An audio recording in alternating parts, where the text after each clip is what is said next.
días, jóvenes.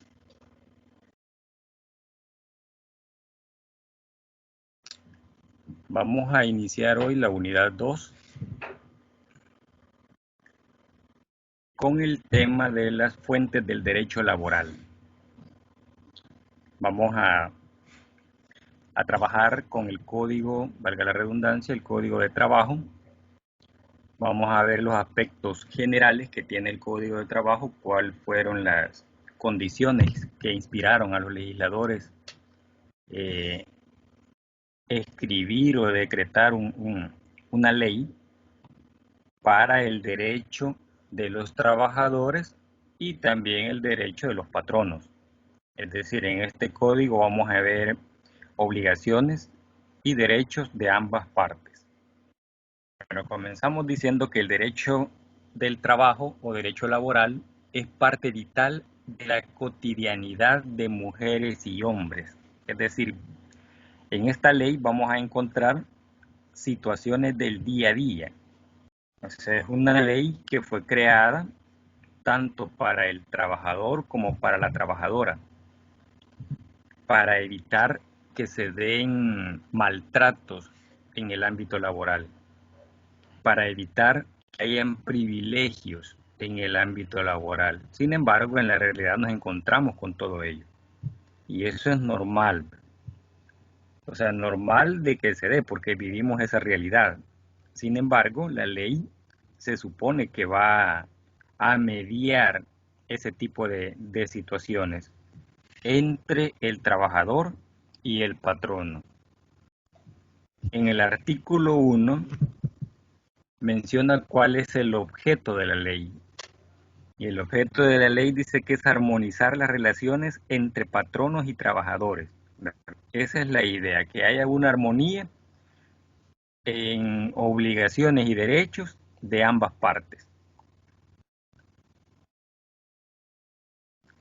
De eso trata, eso es lo que pretende el derecho laboral, ¿verdad? Y en el artículo 1 menciona específicamente cuál es ese espíritu de la ley.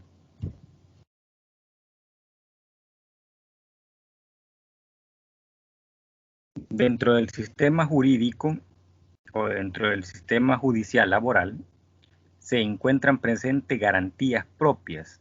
Estas garantías dice que buscan equilibrar en cuanto al poder y facultades de las partes, en este caso, tanto de los trabajadores como de la parte patronal. Y dice acá que lo que pretende es equilibrar desigualdades que se generen al interior del mercado laboral. ¿Qué tipo de desigualdades? Por ejemplo, dos personas que estén ocupando el mismo puesto con salarios diferentes. Dos personas que tengan la misma responsabilidad pero con salarios diferentes. En algunos casos probablemente sea por la experiencia que tiene cada persona. Y eso también es parte de peso. En eso es donde dice que se va a equilibrar estas desigualdades. Pueda que ambos cargos tengan las mismas funciones, tengan las mismas responsabilidades, pero la experiencia de una persona, la rapidez con la que una persona trabaja, la rapidez con la que resuelve problemas, eso lo haga diferente a otra persona y por ende tenga un salario un poquito mayor. O porque a través de evaluaciones al mérito se haya ganado ese incremento salarial. Sin embargo, se debe equilibrar esas desigualdades. Es decir, no hay desigualdad en el sentido de que si dos personas ganan diferente salario, pertenecen al mismo puesto, pero esas dos personas tienen diferentes capacidades. Entonces, según la capacidad de uno y del otro, va a haber una diferencia salarial, pero está equilibrada porque va en relación a esa experiencia. O sea, eso es lo que trata el código, de equilibrar ciertas desigualdades. En el artículo 2 habla de las disposiciones del código laboral. Las relaciones de trabajo entre patronos y trabajadores. Esa es una de las regulaciones que hace. ¿Y qué tipo de trabajadores? Dice trabajadores privados. Pero también habla de las relaciones que existen entre trabajadores del Estado, el Estado, las municipalidades y las instituciones oficiales autónomas y semiautónomas. O sea, esa relación que existe también en la parte pública. Sin embargo, se refiere a los trabajadores que no han sido nombrados mediante un cargo público. Y esa es una de las excepciones. Dice que no se aplica este código cuando la relación que une al Estado, los municipios o las municipalidades, instituciones oficiales autónomas y semiautónomas, con sus servidores fueren de carácter público, es decir, los diputados. Estos han sido electos a través del pueblo y hay un nombramiento a través de la Constitución o a través de una ley especial que regula este tipo de personas.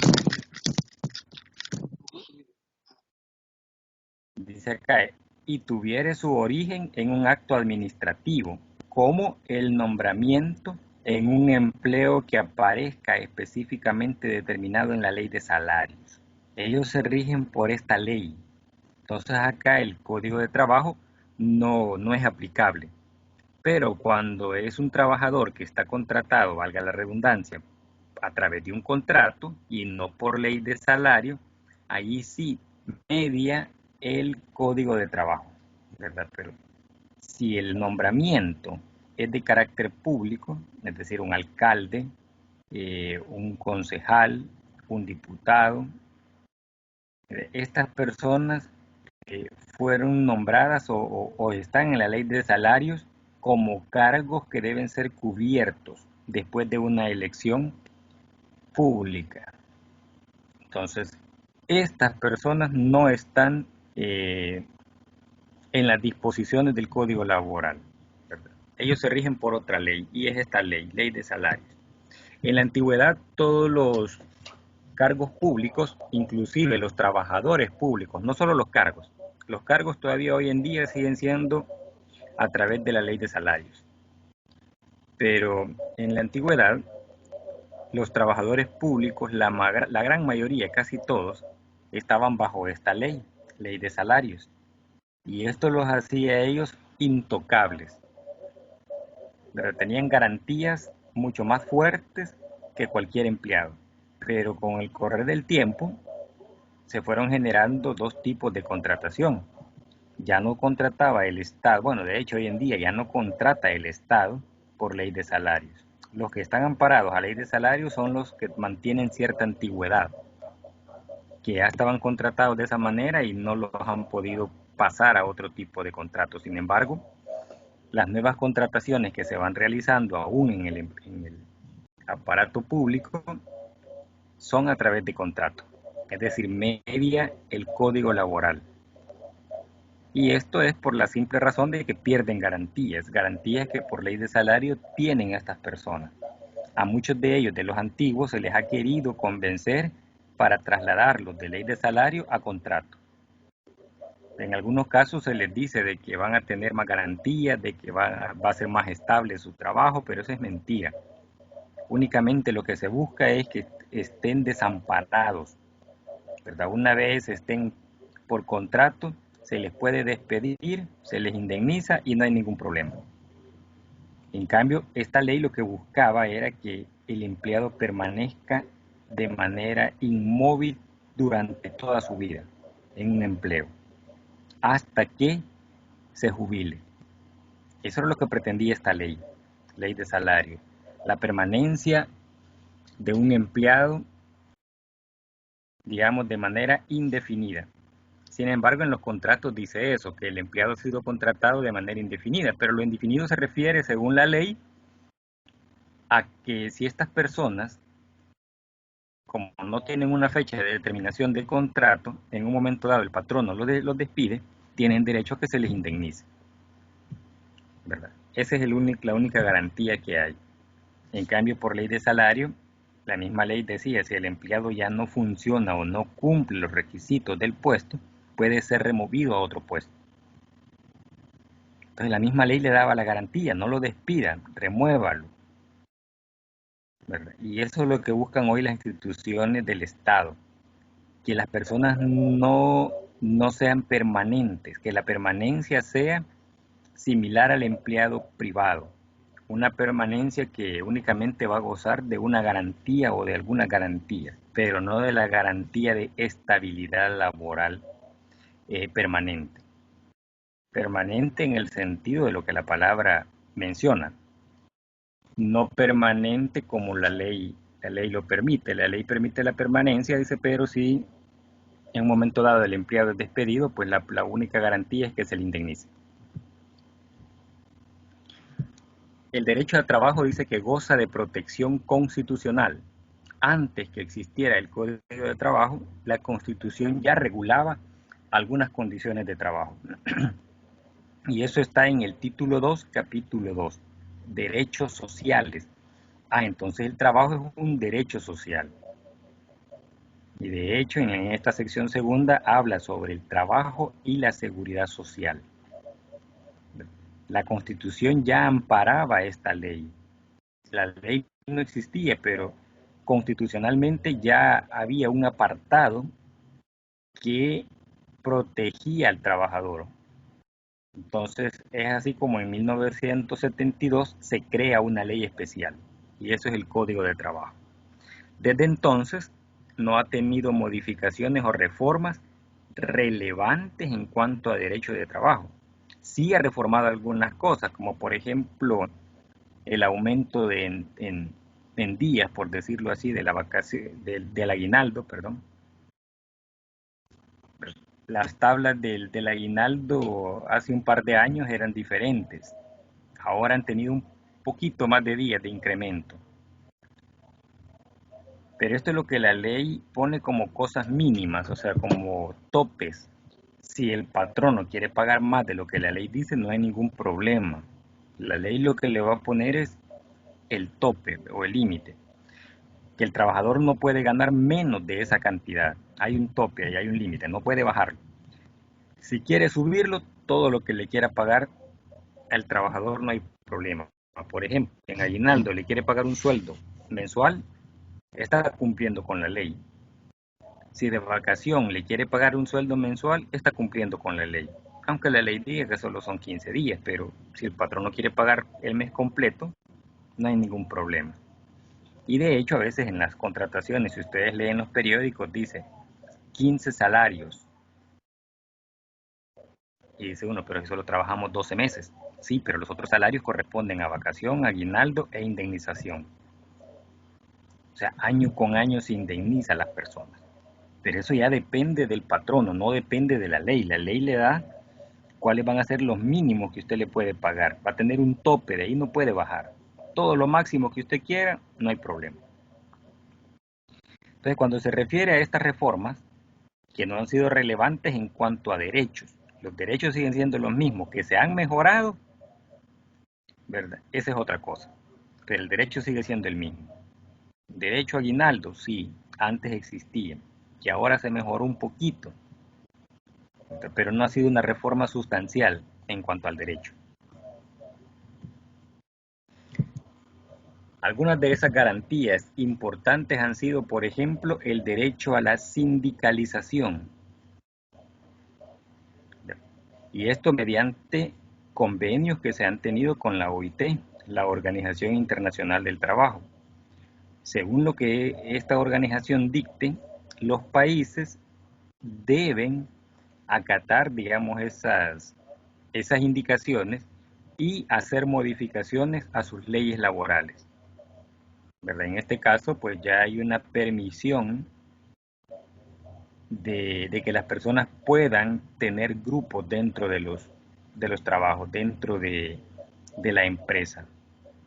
Y con el ánimo de tener una representación laboral dentro de las empresas. Que haya un grupo que represente esas condiciones del trabajador, que lo represente ante la patronal, que pueda hacer valer los derechos del trabajador sin violentar la ley, obviamente. Otra de las mejoras o de las garantías es la incorporación del servicio doméstico al seguro social. Antes la trabajadora doméstica no gozaba de seguro social. Hoy en día ya es permitido, ¿verdad? Bueno, no permitido, es obligatorio que la trabajadora doméstica goce del seguro social. También a través de un decreto ejecutivo, dice,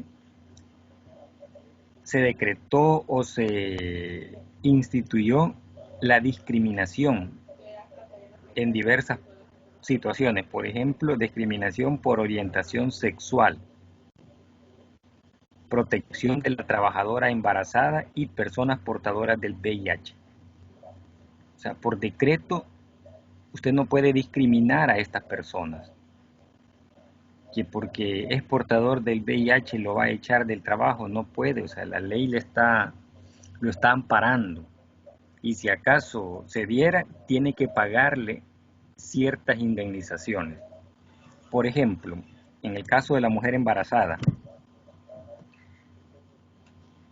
si la persona embarazada tiene, por decir algo, 2 meses de embarazo y el patrono se da cuenta que está embarazada y la despide, o el patrono no se dio cuenta que estaba embarazada y la despide, ¿verdad? Ahí es más complicado porque si no se dio cuenta y la despide, lo hizo inocentemente, pero imagínense que se da cuenta que la persona está embarazada y por esa condición es despedida. Acá el código laboral le dice, está bien, ¿verdad? Despídala, pero tiene que pagarle los 7 meses restantes para dar a luz. Tiene que pagarle los 3 meses siguientes después de haber dado a luz, que son las semanas de descanso. Ustedes imagínense, 7 meses más 3, 10 meses de salario, que tiene que pagárselos, aparte de la indemnización por el tiempo laboral que la persona tenía en esa institución. Entonces, el patrono, si ya sabe, ¿verdad?, esas condiciones, o sabe que tiene que pagarle todo eso, y aún así la despide, tiene que hacerlo. Pero si sabe que tiene que pagarle, por esa razón no la despide, va a esperar a que la persona pase todo su periodo. Una vez se presente después de las 12 semanas de descanso, ahí sí ya la puede despedir. Y solo le va a pagar la indemnización por el tiempo laboral. Entonces, esa es una de las garantías que, que actualmente, digamos, tiene este código o de las modificaciones que se le han hecho al código. El derecho al trabajo goza de protección constitucional, habíamos dicho. Quiero ver esto para atrás. El derecho laboral nace en respuesta al cambio de las relaciones de trabajo entre las personas, junto con la aparición de la revolución industrial y la necesidad material de las personas. En este caso, ¿verdad?, el mercado a través de la oferta y la demanda. ¿Quiénes son los que ofrecen? Si es, por decirlo así, la fuerza laboral, somos las personas. Quienes demandan, las empresas. En este sentido, dice, nace la relación laboral que tiene entre sus antecedentes más próximos el feudalismo. Este es un antecedente de por qué nació la ley. Y figuras similares que encontramos a través de la historia. ¿Y qué es lo que pretendían o cómo se daba ese tipo de relación? A través de la subordinación. Hoy en día sigue siendo igual a través de la subordinación, pero ya no se trabaja en la esclavitud con la que se trabajaba en el feudalismo. A pesar de que ahora escuchamos situaciones como decir soy esclavo o sos esclavo del trabajo. Porque le dedicamos, ¿cuánto? 8 horas como mínimo en el día, si no es que 12 o más horas. Entonces a eso se refiere, pero ya no estamos, o sea, ahora es un decir. Antiguamente esto era una realidad, ¿verdad? Por eso dice que el antecesor más próximo es el feudalismo. Y era para abolir ese tipo de situaciones o de maltratos que se le daban al esclavo. Siempre hoy en día seguimos con la subordinación. Es decir, nos debemos a un patrono. Pero el patrono no tiene derecho sobre la persona, tiene derecho sobre el servicio que presta la persona. Una vez terminada la jornada laboral, la persona va para su casa tranquilamente. Ustedes dirán tal vez, sí, pero en algunos casos les están llamando a medianoche, ¿verdad? Pero esos son algunos cargos importantes. Bueno, todos los cargos son importantes, pero son algunos cargos que tienen ese tipo de responsabilidad. Y por esa razón es que se le hace ver al trabajador cuando se contrata cuáles son las condiciones laborales, ¿verdad? En las que prácticamente no descansa el trabajador y debe estar a disposición del patrono las 24 horas del día. Pero esos son algunos puestos, no todos. La ley regula de manera genérica que la subordinación va a ser en relación al servicio que usted presta, no como persona va a estar sometido al patrono. Una vez finalice su jornada laboral, pues usted queda libre. Puede hacer lo que usted quiera, pero mientras esté en la jornada laboral, debe someterse a las condiciones de ese trabajo. Entonces, en ese sentido, sigue siendo el trabajo una subordinación, pero ya no es una esclavitud. En el artículo 38 de la Constitución de la República, establece: el trabajo estará regulado por un código que tendrá por objeto principal armonizar las relaciones entre patronos y trabajadores. Ya lo decía la Constitución en este artículo, que iba a ser regulado a través de un código. Ese código fue creado en 1972. Estará fundamentado, dice, en principios generales que tiendan al mejoramiento de las condiciones de vida de los trabajadores. Aquí ya no habla de las dos partes, aquí habla solo del trabajador. ¿Verdad? Ese es el fundamento va a estar dado a través de principios. Ya vamos a ver cuáles son esos principios que motivan a que la ley se dé. Los principios no son ley, pero son las condiciones, cómo se desarrolla esa relación laboral. En el 52 también de la Constitución dice: los derechos consagrados a favor de los trabajadores son irrenunciables. Ni el mismo trabajador puede renunciar a un derecho. Esos derechos están plasmados en la ley y están ahí en la ley y deben cumplirse tal cual como la ley dice. Ni el mismo trabajador puede renunciar a esos derechos. La enumeración de los derechos y beneficios a que este capítulo se refiere no excluye otros que se derivan de los principios de justicia social. Aquí hablamos de un principio, justicia social, ya que el derecho laboral tiene su fundamento en una función social. Si el trabajo tiene carácter de función social, dice, pues beneficia a toda la sociedad. Por ejemplo, la igualdad en remuneración. Eso está en el artículo 38, ordinal 1 del Código Laboral. La jornada máxima de trabajo también está regulada. ¿Cuánto es lo máximo que debe trabajar una persona? 8 horas diarias y 44 semanales.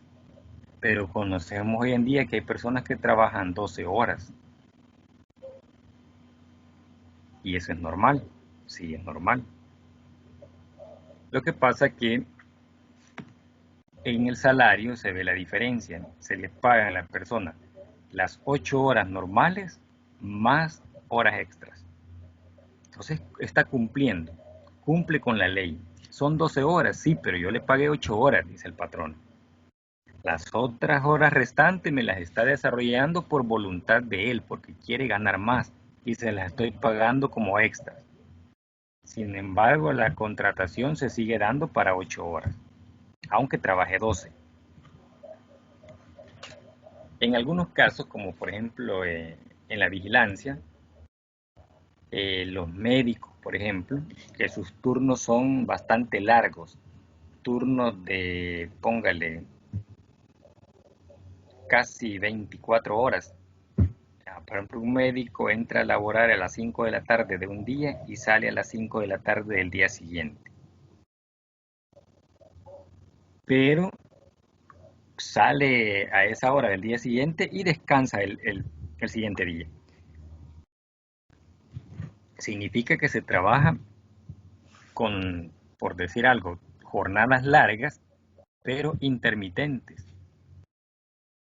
Trabaja un día las 24 horas, pero al día siguiente descansa 24 horas, de ahí vuelve a trabajar otras 24 horas, y así van sucesivamente. En los cargos de vigilancia igual, ¿verdad? Entra el vigilante, por decir algo, a las 6 de la mañana de este día, está todo el día hasta las 6 de la mañana del día siguiente. A ese día lo releva otra persona y este se va para su casa a descansar y se va a presentar hasta un día después, o sea, un día después del día que ha descansado, y así sucesivamente. La cuestión es que son arreglos que se van haciendo en las empresas sin violentar la ley. El descanso remunerado para la mujer embarazada, artículo 42, inciso primero. Este descanso se refiere a las 12 semanas después de dar a luz, que está regulado por el Código de Trabajo. Es un descanso, pero es remunerado, es pagado. Así como ciertas incapacidades que si pasan de los 3 días ya son incapacidades remuneradas. El trabajador no se presenta, pero está ganando un salario.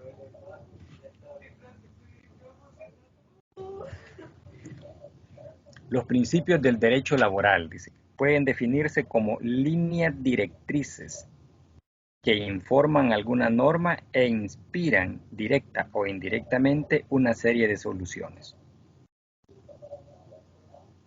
Estos principios no son ley, pero sí la ley se ampara en ellos, o el principio funciona como un lineamiento para hacer valer la ley. Por ejemplo, tenemos acá la conciliación, al ser, dice, una instancia a voluntad de las partes. La ley lo primero que hace es o el legislador, digamos, o la persona, en este caso, reguladora del conflicto, lo primero que va a hacer es que las partes concilien. No ha aplicado todavía la ley, pero ya se está aplicando un principio que es la conciliación.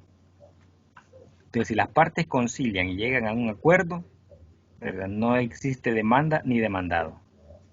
Entonces, es lo primero que va a hacer en este caso el director de trabajo, ¿verdad? Bueno, incitarlos o hacerlos, ¿verdad? Que a través de la voluntad de ambas partes logren llegar a una conciliación, logren ponerse de acuerdo. A veces esto no es posible. Cuando no es posible, entonces sí, ¿verdad? Se acepta la demanda que hace el trabajador al patrono y se trata de llevar a buen término esa demanda. A buen término para ambas partes. Es decir, aquí la voluntad no es de las partes, la voluntad es de la dirección del trabajo. Es decir, el Ministerio de Trabajo es el que va a mediar si la conciliación directa no se puede dar. Estos principios no deben ser considerados como valores morales, divinos o abstractos.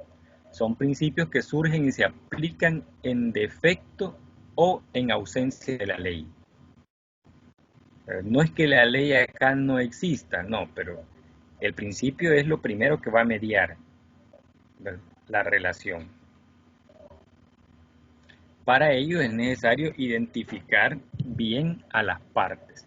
Por ejemplo, hablamos de una de las partes que es la trabajadora o el trabajador, a la persona que presta un servicio a otra de manera remunerada. Se le ha denominado de diversas maneras: obrero, operario, asalariado, jornalero, ¿verdad?, porque cumple una jornada de trabajo. El concepto que se ha tenido como más aceptado o el más nombrado es el de trabajador o trabajadora, o trabajadora o trabajador. ¿verdad? Este es el que más utilizamos. Sin embargo, algunas leyes hablan de asalariado. Otras leyes van a mencionarlo como jornalero o inclusive operario. En la ley que acabamos de terminar de ver, que es la ley de la renta, ahí habla sobre asalariados. La persona asalariada, dice. Se refiere a un trabajador. Patrono, a la persona natural o jurídica que recibe los servicios de la trabajadora o trabajador. También se le conoce como de diversas maneras, ¿verdad? Como empleador, patrono, patrón o empresario. Hoy en día se utiliza más la palabra empleador. Representante patronal es un mandatario especial o persona a la que se le delegan ciertas funciones o facultades. Este representante es un trabajador de la empresa, puede ser un gerente administrativo, puede ser el gerente general o puede ser el jefe inmediato de los puestos de trabajo o del puesto de trabajo que desempeña el trabajador que lo está demandando o que está haciendo la demanda. Conflicto individual de trabajo. La doctrina ha definido el conflicto individual del trabajo como el enfrentamiento que se presenta entre la parte empleadora y un trabajador. Puede ser un trabajador o varios trabajadores, individualmente considerados, con respecto a la aplicación o a la corrección o a la correcta, interpretación de las cláusulas de los contratos o de las leyes. Vamos a ver un contrato de trabajo donde vamos a ver todas las partes. La ley menciona las partes, ¿verdad? Pero lo vamos a hacer acá ya desarrollado el contrato de trabajo para que vean ustedes cómo es que se desarrolla un contrato individual de trabajo y cómo se debe ir cumpliendo cada una de las partes que menciona la ley. En la ley ustedes van a encontrar únicamente las partes que debe llevar.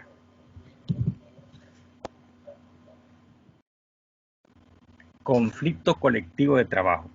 El conflicto colectivo del trabajo hace referencia al choque que se sucede entre los intereses comunes. Ya no hablamos de un trabajador, hablamos de los intereses comunes de la parte trabajadora y los intereses de la parte empleadora. Entonces acá hay un representante que representa, valga la redundancia, a los trabajadores. Ya no son todos los trabajadores que van en manada o en bandada, sino que existe una representatividad de ellos que dialoga con la patronal cuando se da un conflicto colectivo de trabajo. Es decir, cuando se violenta algo que la ley le está permitiendo al trabajador, cuando se violenta un derecho que la ley ya ha calificado como tal. Entonces ahí debe existir un representante de los trabajadores. Y en este caso, pues, en algunos casos es el sindicato, que representa esos derechos o esos intereses comunes de la parte trabajadora. Vamos a mencionar algunos de los principios. Principio protector y principio prooperario. Se establece una protección en la relación jurídico-laboral entre trabajador, trabajadora y patrono. Este principio habla de proteger no solo al trabajador, este principio habla de proteger ambas partes, de proteger al patrono y de proteger al trabajador como tal. Entonces, este es uno de los principios en los cuales se basa la ley, ya que en el artículo 1 menciona cuál es el espíritu de la ley y dice que es armonizar las relaciones de la parte obrera y la parte patronal. Entonces, este principio garantiza eso a través de la ley. El principio de irrenunciabilidad de los derechos. El derecho laboral no podrá o no podría, dice, cumplir su función social si prescindiera de este principio. Es decir, ni el propio trabajador puede renunciar al derecho. El derecho lo tiene, que tal vez no lo quiera aceptar, pero no puede renunciar a ese derecho. Es decir, el derecho ahí está. Otros principios del derecho laboral, como por ejemplo el principio de continuidad, significa que un trabajador que ha sido contratado de manera indefinida va a mantener su continuidad en el trabajo. Aun cuando el patrono le indemnice año con año, lo puede indemnizar, pero su continuidad en el trabajo no la va a perder. A partir de originarse una relación laboral, se le atribuye a esta la mayor estabilidad posible. Eso es lo que pretende este principio, la estabilidad laboral. No es que el patrono no pueda despedir a un trabajador, ¿cómo no? Lo puede hacer. Pero para hacerlo debe pagar, por decirlo así, debe pagar esa experiencia, debe pagar esa condición de despedirlo. Si el despido es sin causa justificada, pero si hay una causa justificada, entonces se le da todo el derecho a la parte patronal. Si la justificación de despido es tan grande que valga esa decisión de despedirlo.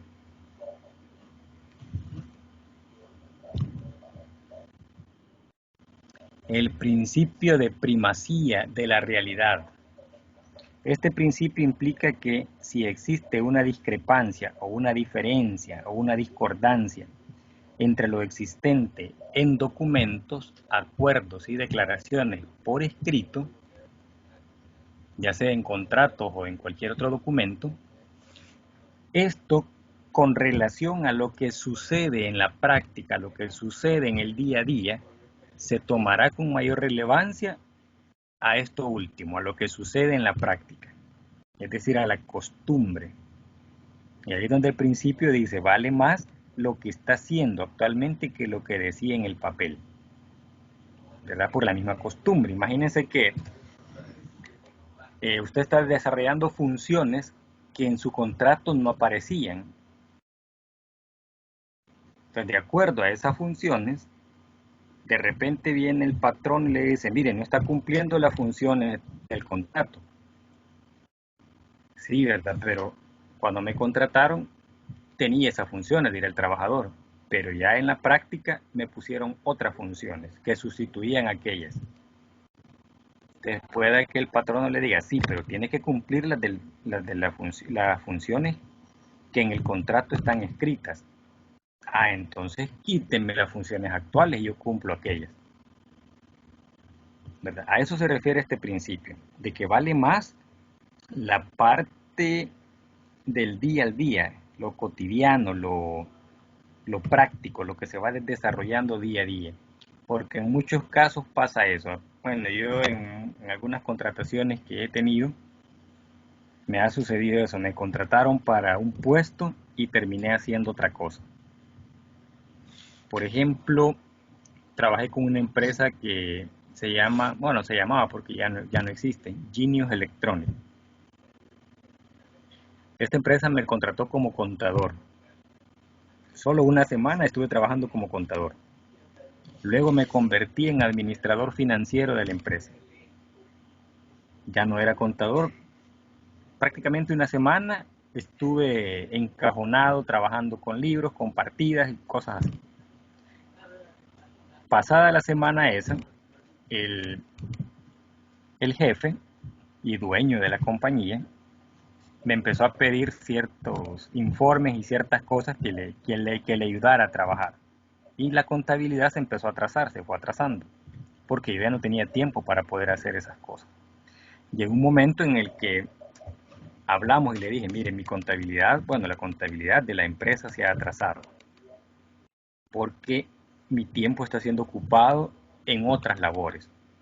Entonces me dijo el jefe y dueño, porque era administrador único, era único dueño de la sociedad. Tenía como socio al papá nada más, pero eso solo era en papeles.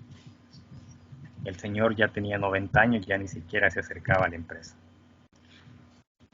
Entonces, me dijo él, no, olvídate de la contabilidad, voy a contratar un contador. Me interesa más que me ayudes en lo que estás trabajando actualmente que ser contador. Un contador, me dijo, así las palabras de él, un contador lo encuentro en cualquier parte. Lo que vos estás haciendo ahorita me sirve más. Entonces imagínense, entré como contador, una semana hice funciones de contador y luego me quedé como administrador financiero. Pero mi contrato decía contador. Entonces ahí es donde este principio tiene su relevancia. Dice que vale más lo que usted hace en la realidad que lo que está escrito en papeles. ¿Verdad? En el papel decía que iba contratado como contador. En la realidad trabajaba de cualquier otra cosa menos de contador. Principio de razonabilidad. Y dice que este es un criterio interpretativo de aquellas situaciones que pudieran ser producto de errores, confusiones, de simulación o de fraude. Plantea que es necesario establecer el verdadero alcance de las cláusulas de las situaciones jurídicas para no generar arbitrariedades o injusticias. Este principio prácticamente es un principio en el que va a mediar esa relación obrero-patronal. O sea, las cosas se van a hacer por la razón y no con el corazón.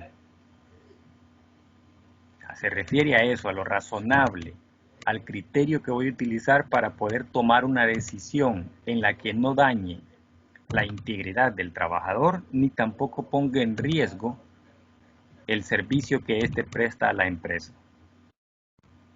O sea, de eso se trata, la razonabilidad. Allá en contabilidad decimos, las cifras presentadas en los estados financieros deben ser razonables, es decir, deben cumplir con la realidad, deben cumplir con un criterio de reconocimiento de la realidad.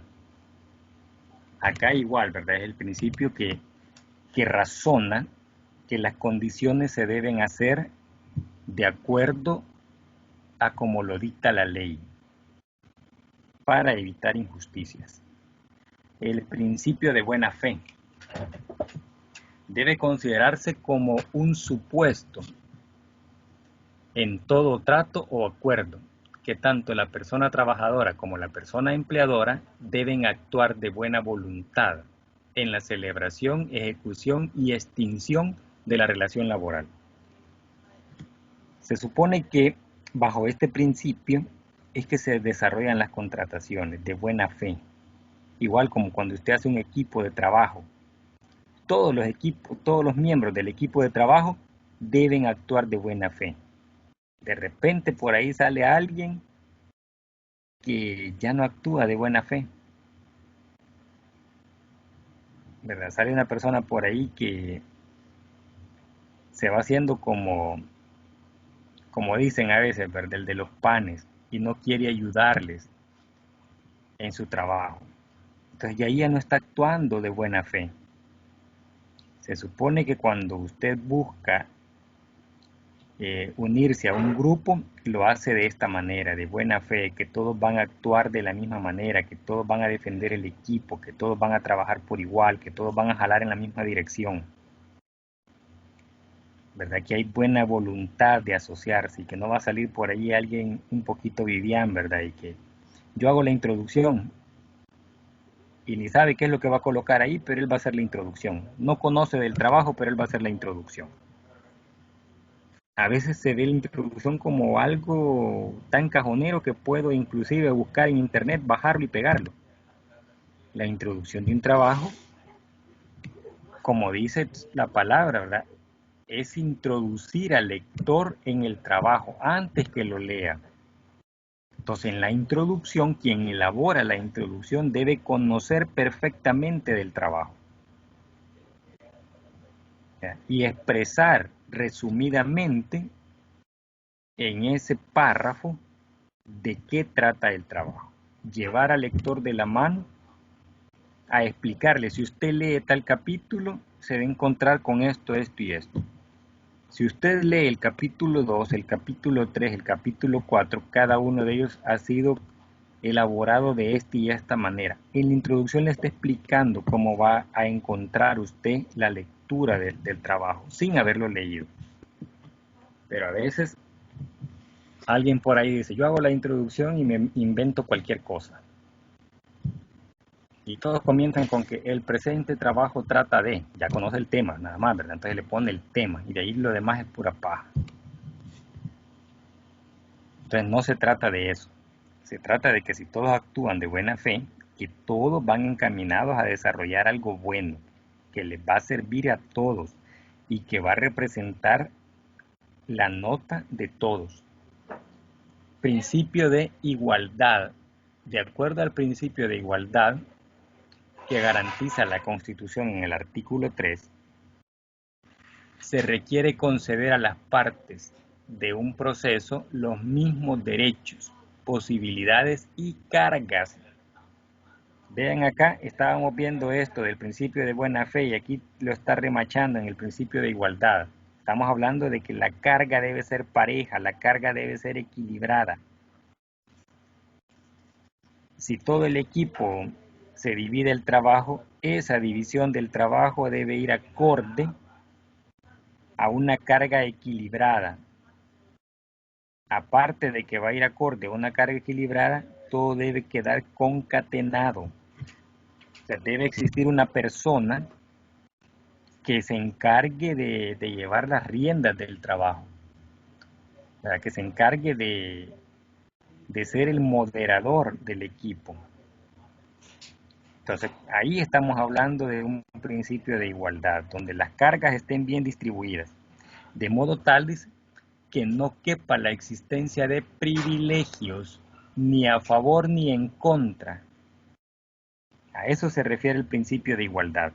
Como dijimos al principio, estos no son ley, estos no son, por decirlo así, un mandato, pero sí son condiciones que ayudan a que la ley se cumpla. Aquí me está diciendo este principio de que no deben haber privilegios, ni en contra ni a favor de nadie. Hasta ahí tenemos una parte, no ha terminado la clase, y eso sí se me olvidó comentárselos al principio. Según revisamos ¿cómo se llama? La programación o la planificación, estamos desfasados una semana.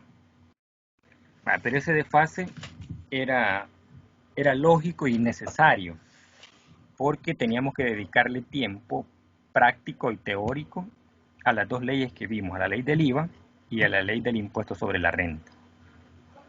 Entonces ahí nos desfasamos un poquito, pero ese desfase pues ahora lo vamos a corregir. Entonces vamos a ver dos temas.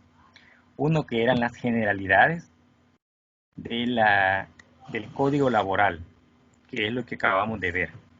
Luego vamos a entrar a ver este otro tema, que es el contrato individual de trabajo.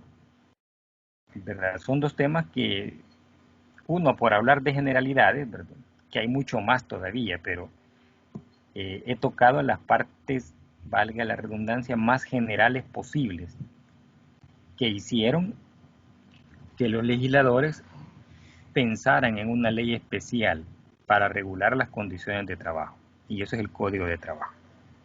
No hemos todavía ido a leer artículos más que el artículo 1 y el artículo 2.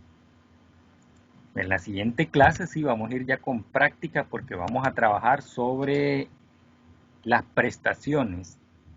Vamos a leer lo que dice el artículo y vamos a calcular ciertas prestaciones de ley. Entonces ya vamos a ir a la práctica, ya vamos a ir directamente al Código de Trabajo.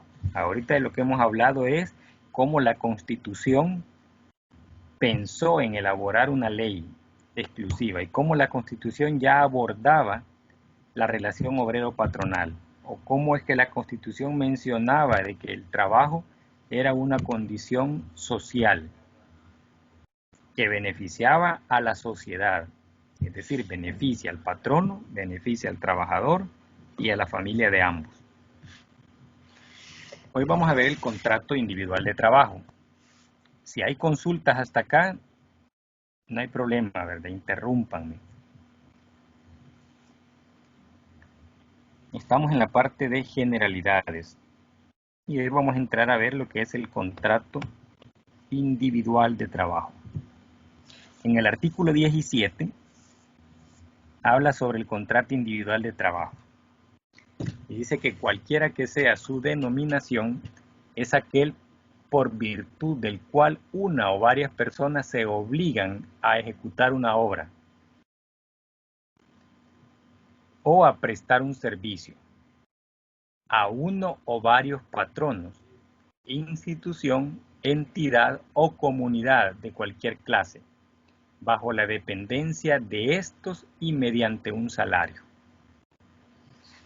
Aquí habla entonces de la subordinación, y la subordinación como dependencia de estos, es decir, el trabajador depende de un patrono, de una institución, de una entidad, de una comunidad. Aquí estamos en relación de subordinación. Estamos hablando de esa relación, pero esto, como no lo podemos obviar, no se puede quitar, siempre va a estar alguien al frente, que es el patrono, que es el que manda, y los que estamos prestando servicio. Que si no nos parece, pues nos retiramos y ya. Pero si nos parece por la necesidad de trabajo, por la necesidad de ganar un salario, tenemos que estar supeditados a la dependencia de la parte patronal. Y acá es donde se da la subordinación y es donde el Código de Trabajo media entre el trabajador y el patrono para suavizar o para que no se den injusticias en esta dependencia. Artículo 18. Sin perjuicio de lo que este código dispone para los casos de excepción, el contrato individual de trabajo, así como su modificación o prórroga, deberá constar por escrito en 3 ejemplares. Vean que ya está diciendo que este contrato no debe ser de palabra, debe quedar por escrito. Hablando del artículo 18, dice acá que sin perjuicio de lo que dispone el código, los casos de excepción en contrato individual de trabajo como su modificación o prórroga deberá quedar por escrito, ¿verdad? Y deberá presentarse en 3 ejemplares. Cada parte contratante conservará uno de estos. ¿Quiénes son las partes contratantes? El patrono, el trabajador y el Ministerio de Trabajo. Por eso es que debe hacerse en 3 ejemplares. Uno le corresponde al patrono, ¿verdad? Va a un archivo, a un expediente exclusivo de un trabajador. La otra copia es para el trabajador y una copia que debe enviarse al Ministerio de Trabajo. Dice acá, a la Dirección General de Trabajo dentro de los 8 días siguientes al de su celebración, modificación o prórroga. La omisión de las anteriores formalidades no afectará la validez del contrato. Es decir, si el contrato no se hizo por escrito y solo se hizo de palabra, tendrá la misma validez. Sin embargo, la ley me está diciendo que la contratación debe quedar por escrito y en 3 ejemplares. Y me dice dónde va cada ejemplar. Pero dice acá, si esa formalidad no se cumplió, el contrato tiene validez. Es decir, no porque no lo hice firmar contrato a un trabajador, lo puedo despedir y sin problema. Si el trabajador va a denunciarlo y demuestra que trabajó por lo menos 2 días consecutivos en la empresa, tiene los derechos que puede tener cualquier trabajador que haya sido contratado de manera escrita, bajo un contrato que la empresa ha diseñado. Artículo 22. El trabajador está obligado a reclamar. Vean que aquí hay un derecho de la irrenunciabilidad, del principio de irrenunciabilidad de los derechos. Dice que el trabajador está obligado a reclamar del patrono el otorgamiento del respectivo documento. dentro de los 8 días siguientes al día en que empezó a prestar sus servicios. Es decir, 8 días después, el trabajador tiene que solicitarle, mire, ¿cuándo me va a dar mi contrato de trabajo? ¿Verdad? Y es un derecho. Aquí dice de que el trabajador está obligado a reclamarlo. Y si el trabajador está obligado, el patrono igual estará obligado a otorgarlo. Luego dice, si el patrono se negare a otorgarlo, el trabajador deberá, finalizado el plazo de los 8 días, a que se refiere el inciso anterior, comunicarlo a la Dirección General de Trabajo. Es decir, puede denunciarlo al Ministerio de Trabajo, que el patrono no le ha entregado su respectiva copia del contrato. Y el director deberá de dar por recibida dicha demanda o dicha denuncia. Pero no solo es de darlo por recibido, tiene que hacer algo, tiene que ver de qué manera el patrono le entrega la copia tanto al trabajador como al Ministerio de Trabajo. De lo contrario, pues será sancionado. Acá vamos a ver un ejemplo de las partes que debe llevar el contrato. Y dice en el artículo 23, así como aparece chiquitito ahí que no tiene mucha escritura, dice, el contrato escrito contendrá, ¿verdad? Y aquí va el contenido. Deberá llevar las generales de la representante patronal o del patrono, como nombre, edad, sexo, estado civil, profesión u oficio, domicilio y residencia, nacionalidad, tipo de documento de identidad, número de documento de identidad, la fecha de expedición del documento, bueno, el lugar de expedición y la fecha de expedición de dicho documento. Una vez escritas las generalidades, debe indicar en nombre de quién actúa, y dice aquí, actuando en representación de la empresa SADCB, del domicilio de, que en adelante podrá ser designada como la empresa. Es decir, ya no necesitamos poner el nombre completo, basta con decir la empresa. Entonces, esto debe anotarse inmediatamente. Luego se han escrito todas las generalidades del contratante, o del patrono, o del representante patronal. Similar a estas generalidades, vienen las generales del trabajador. Empleados, nombre, igual, edad, sexo, estado civil, profesión u oficio, domicilio y residencia, nacionalidad, tipo de documento de identidad, número del documento de identidad, dónde fue expedido y la fecha de expedición, ¿verdad? Acá hablamos de una joven de 19 años, de sexo femenino, estado civil casada, es bachiller en comercio y administración de empresa, la dirección de su residencia es salvadoreña por nacionalidad o nacimiento, perdón. Presentó su DUI, que tiene este número, expedido en San Salvador y en esta fecha. Y luego aquí abajo dice en qué condiciones ella se presenta, actuando por sí misma o mismo, y en adelante podrá ser designado como el trabajador. Cuando dicen adelante es en todo lo que reza el contrato de trabajo. Entonces, se inicia con las generales de el empleador y el empleado. Una vez que los dos han escrito sus generales, dice nosotros, y ahí están las dos partes.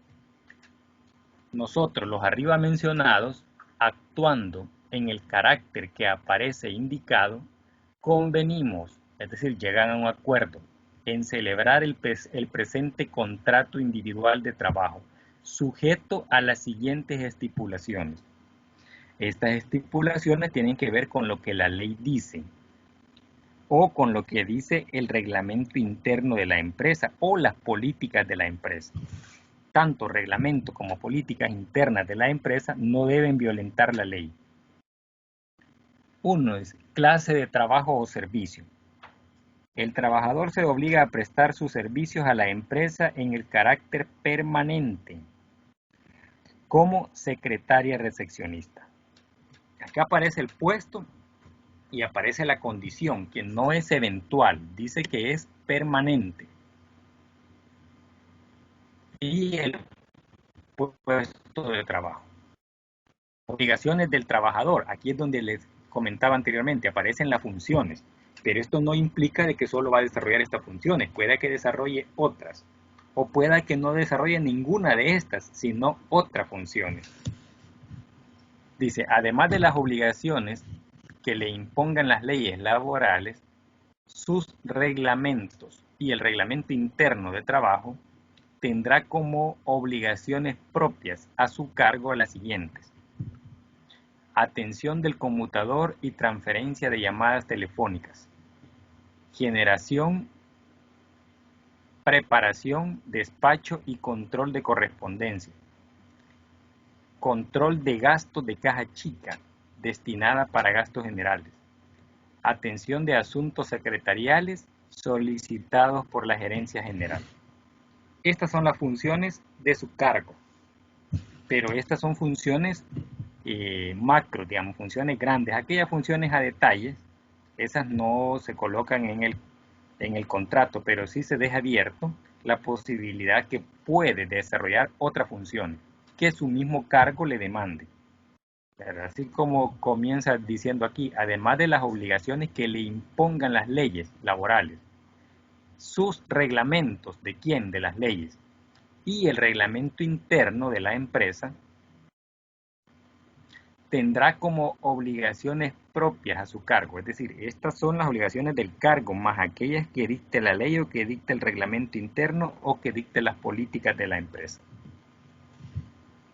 Luego termina diciendo, la enumeración anterior no releva al trabajador de otras obligaciones no especificadas que sean inherentes al cargo. Es decir, no va a poner todo a detalle, toditas las 60, 80 funciones que puede hacer el trabajador.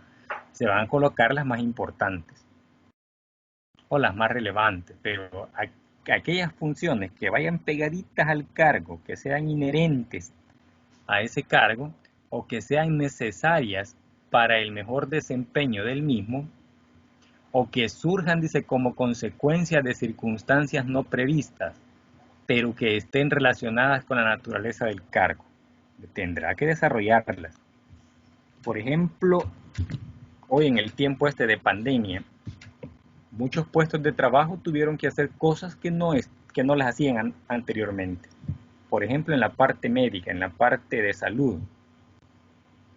Muchos médicos o muchas personas que tenían cargos bien diferentes a lo que hacen actualmente tuvieron que acomodarse a la condición actual. Así como algunas empresas, ¿verdad?, que no pudieron seguir trabajando de manera normal.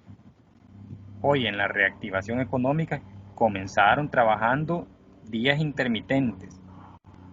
Es decir, iban, por decir algún grupo de trabajadores lunes, miércoles y viernes, otro grupo martes, jueves y sábado. Algunas otras empresas pues trabajaban 3 días todo el equipo, otros 3 días permanecía quizás sin trabajadores, ¿verdad? Y cada empresa se fue acomodando a eso. Hoy en día casi se ve eso normal, pero esa normalidad igual nos ha acarreado problemas, ¿verdad? Problemas en que se puede incrementar, bueno, o que se ha incrementado la cantidad de contagios, o que puede existir un rebrote todavía mayor al anterior. Esto nos llevó a cambiar totalmente los contratos de trabajo. Y por eso es que se deja abierto de esta manera, ¿verdad? De acuerdo a la naturaleza del cargo, puede desarrollar cualquier función del cargo. Luego en el numeral 3 dice duración del contrato y tiempo de servicio. El presente contrato se celebra por tiempo indefinido.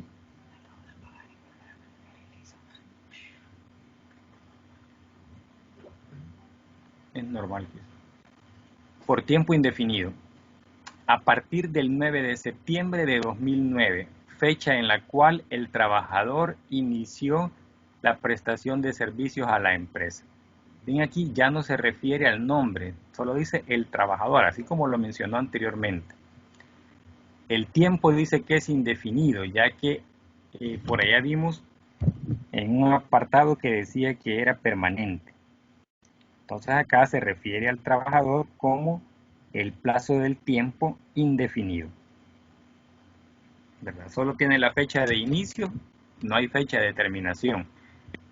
Cuando los contratos tienen esta característica y el trabajador es despedido sin causa justificada, tiene derecho a que se le indemnice, ¿verdad? Porque fue contratado bajo un tiempo sin definición.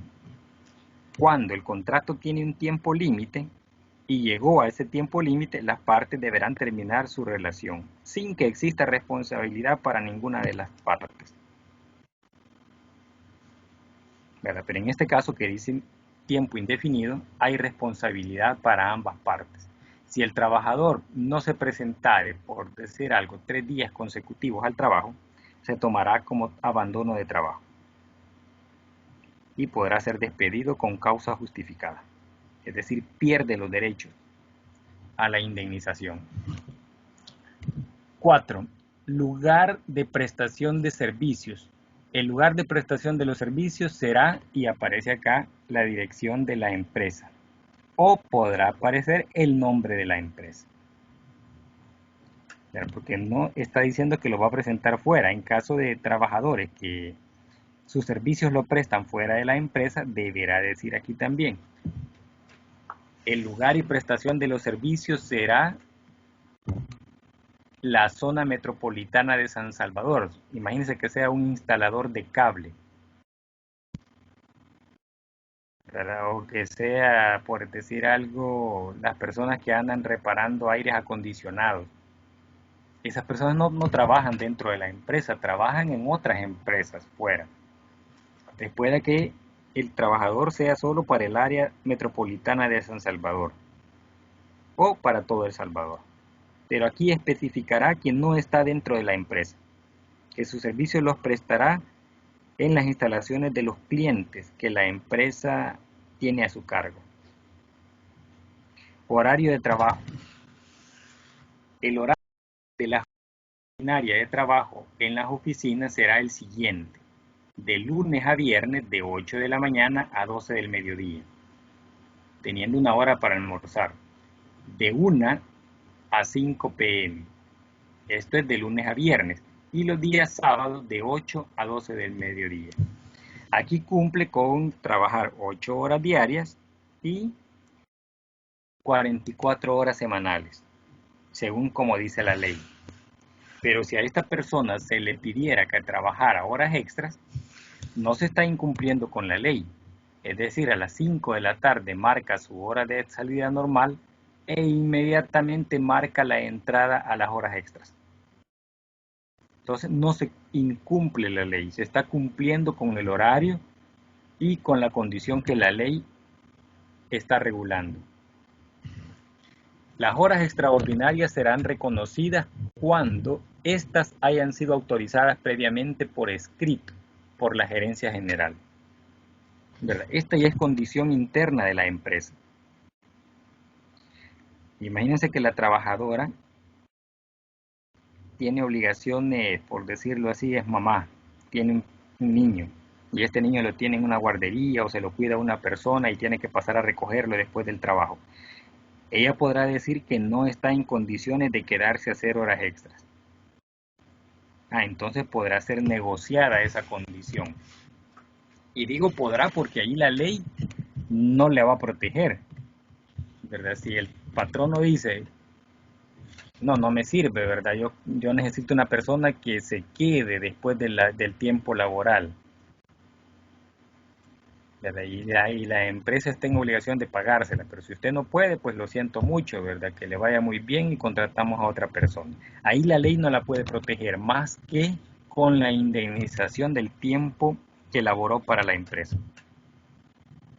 Si por la naturaleza del cargo el trabajador tuviera que desempeñar sus labores fuera de los locales de la empresa, no estará sujeta normalmente a un horario determinado de antemano, pero estará obligado a trabajar el mismo número de horas que actualmente se trabaja en las oficinas. No tiene un horario, pero el número de horas sí lo debe cumplir. Y deberá, dice, acomodar sus horas de trabajo a las necesidades para cumplir con las obligaciones de su cargo. Esto es en el caso de que se trabaje fuera de la empresa. Por la misma razón, la empresa no le reconocerá horas extraordinarias, salvo cuando las hubiere autorizado previamente por escrito. Es decir, si la persona que anda en la calle trabajando, necesita una hora, por decirlo así, para hacer algo personal, él está en la calle, él lo puede hacer.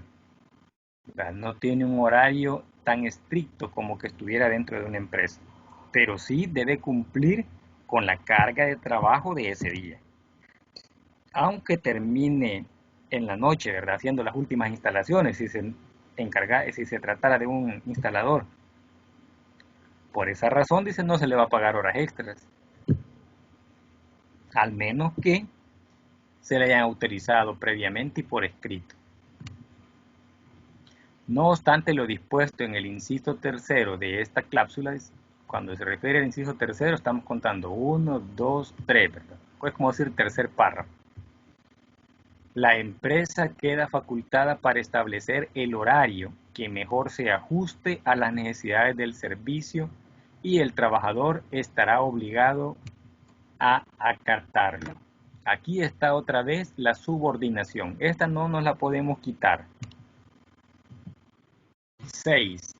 Exclusividad de los servicios. Esto se refiere que si usted fue contratado por una empresa, debe rendirle cuentas a esa empresa. El trabajador, dice, se compromete a prestar sus servicios a la empresa en forma exclusiva. Como consecuencia de ello, el trabajador queda especialmente obligado a dedicar todo su tiempo a las funciones propias de su cargo, a no desarrollar actividades análogas, o sea, similares, en beneficio de empresas competidoras, ni aún fuera de sus horas laborales. La infracción a lo dispuesto en esta cláusula se tendrá como falta grave al trabajador en el cumplimiento de las obligaciones que le impone el presente contrato. O sea, si incumple esto, la empresa le está diciendo que es una falta grave que va al expediente. Según las políticas, por tantas faltas graves, el trabajador podrá ser despedido sin que tenga derecho a indemnización, es decir, podrá ser despedido con causa justificada. 7. Salario, forma, periodo y lugar de pago. El salario que recibirá el trabajador por sus servicios será por la suma de $500, el cual devengará desde la fecha de ingreso y se pagará en las oficinas de la empresa por medio de cuotas mensual en moneda de curso legal, según planilla y contrarrecibo de pago. El monto del salario será confidencial entre la empresa y el trabajador. Está diciendo que usted no puede andar divulgando esta información. Sin embargo, esto lo hacemos, ¿verdad? Si alguien nos pregunta, ¿y cuánto ganamos? Tanto. Uno lo dice. Aunque en el contrato diga aquí que es un secreto entre el trabajador y la empresa. Entonces, acá se debe cumplir con esto, lo del salario. La forma, como debe ser, dice que es mensual, en pagos mensuales, cuotas mensuales. El periodo, ya lo menciona, que es mensual. El lugar, dice que será en la empresa. Personas que dependen económicamente del trabajador. En este caso, aparece aquí el nombre de una persona y dice que es la madre, la fecha de nacimiento de esa persona. ¿Por qué es necesario agregar a alguien que dependa económicamente del trabajador? En caso de que el trabajador tenga un percance y fallezca, la empresa sabe que a esta persona le va a entregar, por decirlo así, una remuneración,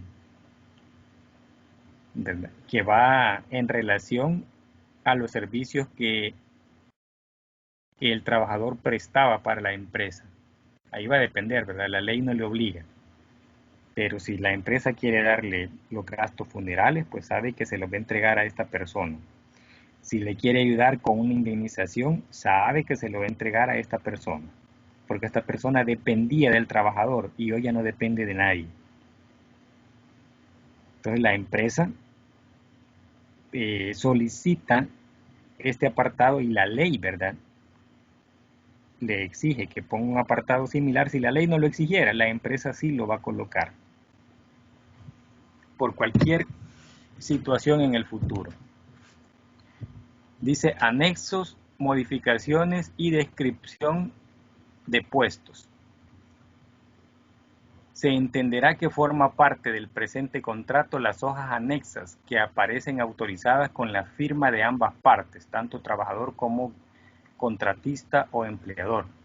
También se entenderá que forman parte del mismo las modificaciones futuras que se consignen de la misma manera. Es decir, si usted le agrega más cosas al contrato y van firmadas por ambas partes, esas cosas adicionales forman parte del contrato como anexos.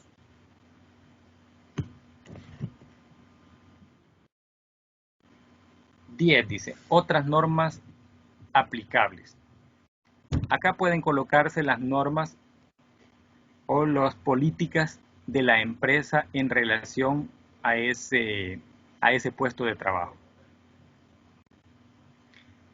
En el presente contrato individual de trabajo se entenderán incluidos, según sea el caso, los derechos y obligaciones laborales que se establecen en el Código de Trabajo, en otras leyes, en los reglamentos de trabajo y en el reglamento interno de trabajo de la empresa.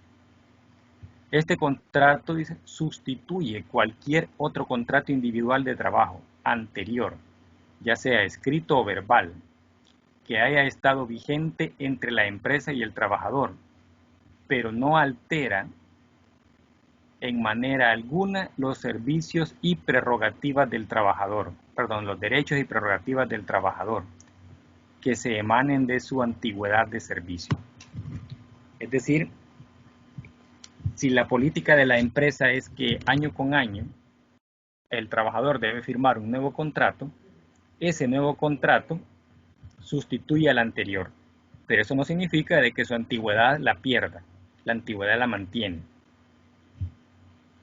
Si el trabajador se le cancelan año con año el tiempo laboral, es decir, el tiempo que estuvo contratado, esa antigüedad igual, siempre la va a conservar. Sin embargo, en el momento que la empresa lo despida, como ya le pagó todas las indemnizaciones, solo le pagará la parte proporcional al último año de servicio, ¿verdad? Y eso es normal. Muchas empresas por eso le van pagando al trabajador un salario adicional. Ya no son 12 sueldos, ya se convierte en 13 sueldos. Un salario adicional que es la indemnización de ese año, para no tener una deuda o un pasivo laboral con esa persona. Y eso es permitido por la ley. Este contrato se firma en triplicados, 3 originales, y se distribuye de la siguiente manera. Primer original para el trabajador, segundo original para el patrono y tercer original para ser enviado al Ministerio de Trabajo y Previsión Social. ¿Verdad? Ahí le está diciendo los tantos que deben hacerse. En fe de lo cual firmamos el presente documento por triplicado a San Salvador a los 9 días del mes de septiembre del año 2009 y firma un representante de la patronal y el trabajador.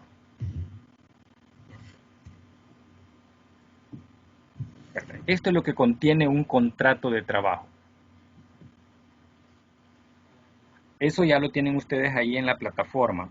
Hoy estamos iniciando la unidad 2. Si ven en las pestañitas arriba aparecían las 2 unidades. Ya nos vamos a trasladar a la unidad 2 y ahí les voy a empezar a subir material.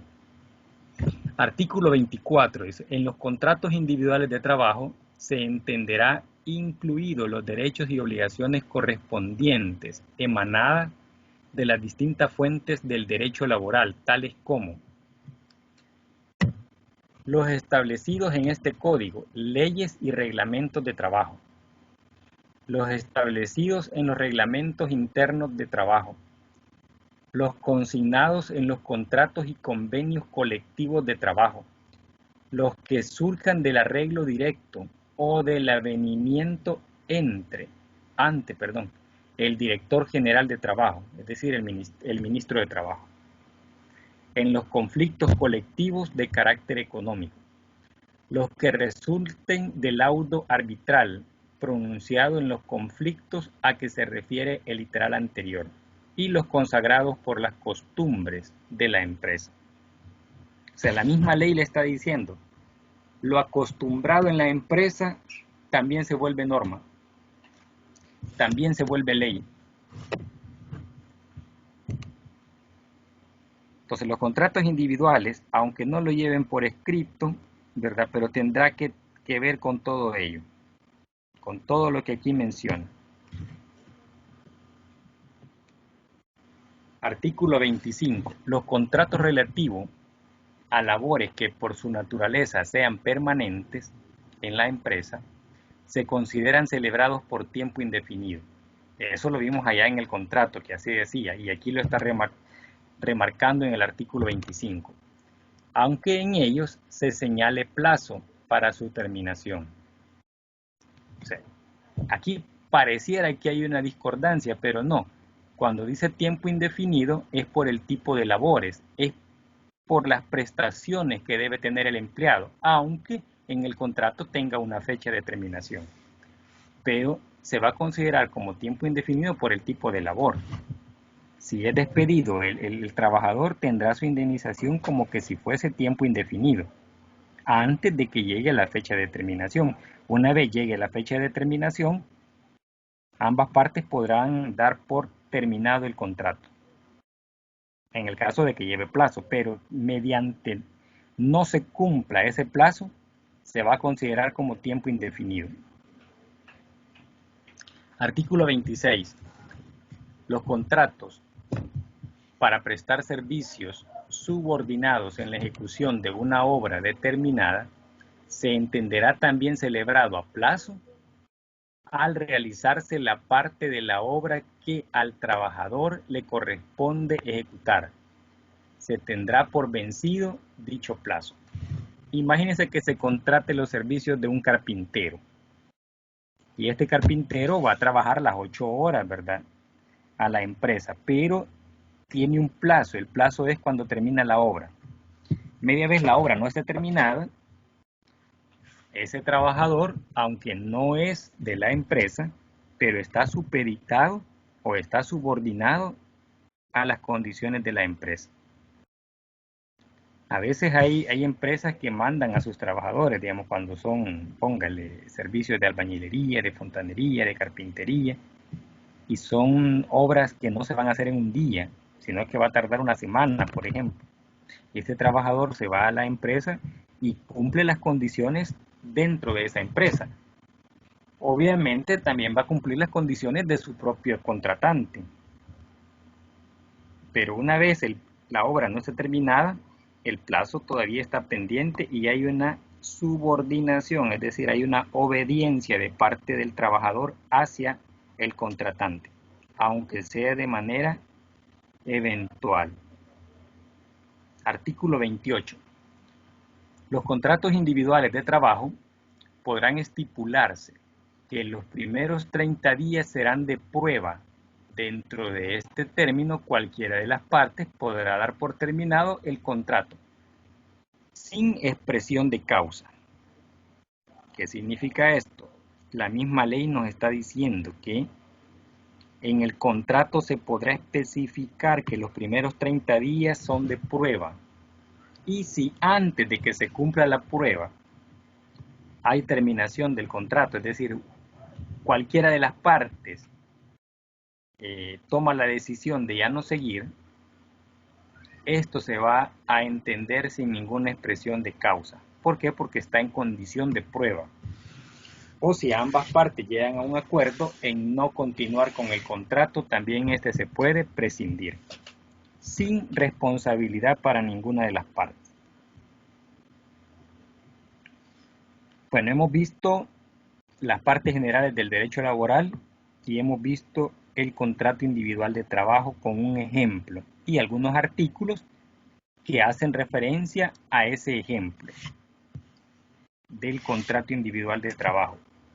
Todavía falta media hora prácticamente para que concluya la clase, pero acá he logrado abordar los dos temas que correspondían a semanas diferentes, pero por ser temas bastante cortos y bastante teóricos, aunque prácticos también, porque presentamos un contrato individual de trabajo como debe ser, ¿verdad? Ya en la práctica.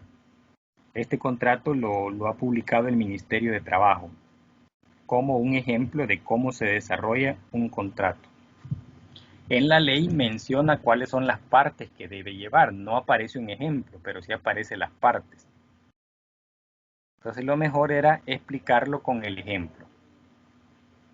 Y acá los artículos que tienen relación a ese contrato o a ese ejemplo que aparece ahí. No sé si hay preguntas en relación a ello. ¿Hay preguntas o no hay preguntas? Todo claro, todo claro. Todo claro como el petróleo.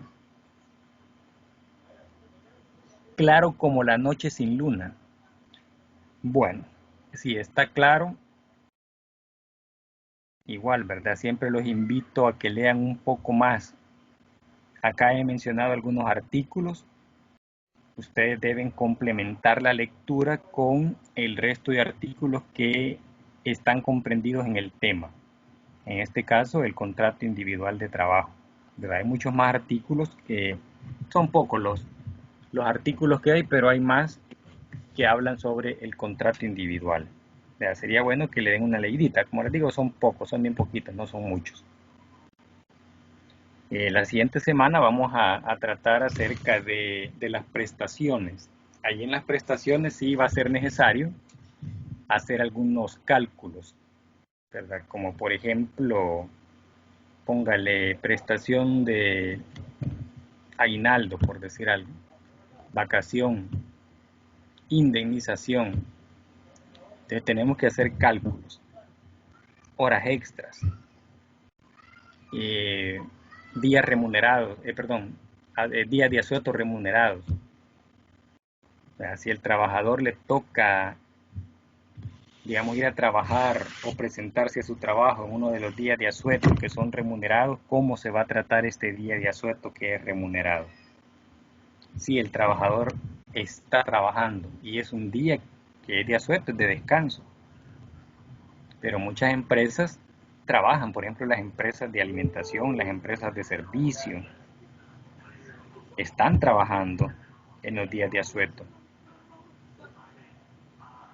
Digamos, un 15 de septiembre encontramos empresas de alimentación que tienen sus puertas abiertas al público. Días festivos como por ejemplo la Semana Santa. No toda la semana está regulada por la ley que es asueto. Son alrededor de 3 días prácticamente. Pero esos 3 días hay empresas que están abiertas y están trabajando. ¿De cómo se le paga al trabajador esos días? En algunos casos podrá ser normal, en otros casos no. Vamos a darle un tratamiento especial. Entonces, parte de eso es lo que vamos a desarrollar en la siguiente clase. Que hablemos sobre prestaciones. Bueno, si no hay preguntas y todo está claro, de mi parte ha sido todo, pues como dice acá, ¿verdad? Gracias por haberse conectado puntualmente, porque sí veo que muchos antes que yo ingrese ya están ahí, ¿verdad? Les agradezco a las personas que de manera puntual se conectan, a las personas que participan. Tienen que participar si algo no está de acuerdo, si algo no se entendió, si algo les causó discrepancia con lo que estoy mencionando, pregunten. Entonces igual agradecerle a esas personas, ¿verdad?, que preguntan, agradecerles por su atención prestada a la clase y no me resta más que desearles un feliz día. Muchas gracias, Lick. Feliz día. Gracias igual.